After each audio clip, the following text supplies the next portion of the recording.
Share বাজারের সর্বশেষ খবর জানাতে এই মুহূর্তে রাজধানীর মতিঝিলে আছেন রিপোর্টার জিন্নাত আরা যশোয়া। সরাসরি যাচ্ছি সেখানে।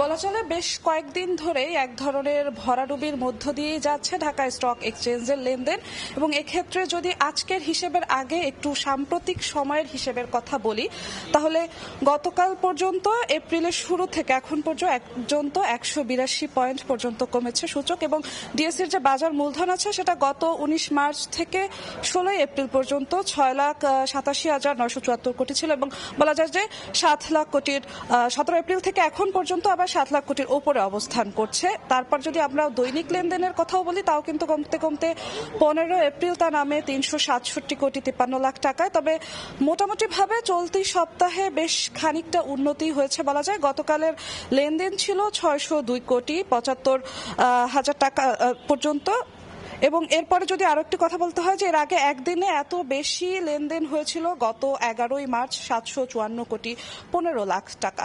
তো এই হিসেবের বাইরে যদি আমরা বলি যে সাম্প্রতিক সময়ে যে ভরাডুবির আমরা একটি চিত্র দেখেছি, শেয়ার বাজারে বিনিয়োগকারীদের এক ধরনের হতাশা বা উৎকণ্ঠা আমরা দেখেছি, তারপরে যদি আমরা আজকের হিসেবে আসি, আজকেও কিন্তু বলা যায় এক ধরনের পতনের মধ্য দিয়ে দেখা যাচ্ছে শেয়ার বাজারের কার্যক্রম, এবং সেই হিসেবটি যদি আমরা বলি সেখানে দেখা যাচ্ছিল যে আজকে এখন পর্যন্ত 86 পয়েন্ট কমে ডিএসসি এক্স সূচক 5,492 পয়েন্টে দাঁড়িয়েছে, এবং ডিএসসি এক্স সূচক যেটা আছে সেখানে 20 পয়েন্ট কমে 1209 পয়েন্টে এসে দাঁড়িয়েছে, এবং ডিএসসি 30 যে সূচকটি আছে সেটা 19 পয়েন্ট কমে দাঁড়িয়েছে 1965-তে। এবং আরও একটি বিষয় যদি বলা যায় যে এখন পর্যন্ত যে কোম্পানির শেয়ারগুলো আছে সেগুলোর কিন্তু উল্লেখযোগ্য হারে দাম কমেছে, পতন ঘটেছে। সেক্ষেত্রে দেখা গিয়েছে যে 342টির দাম কমেছে, এবং যদি বেড়েছে বলতে হয় মাত্র 21টির বেড়েছে, এবং অপরিবর্তিত আছে 23টির কিন্তু কোম্পানির শেয়ারের মূল্য। তো এখন পর্যন্ত আজকের হিসেবটি আসলে এই পর্যন্তই ছিল।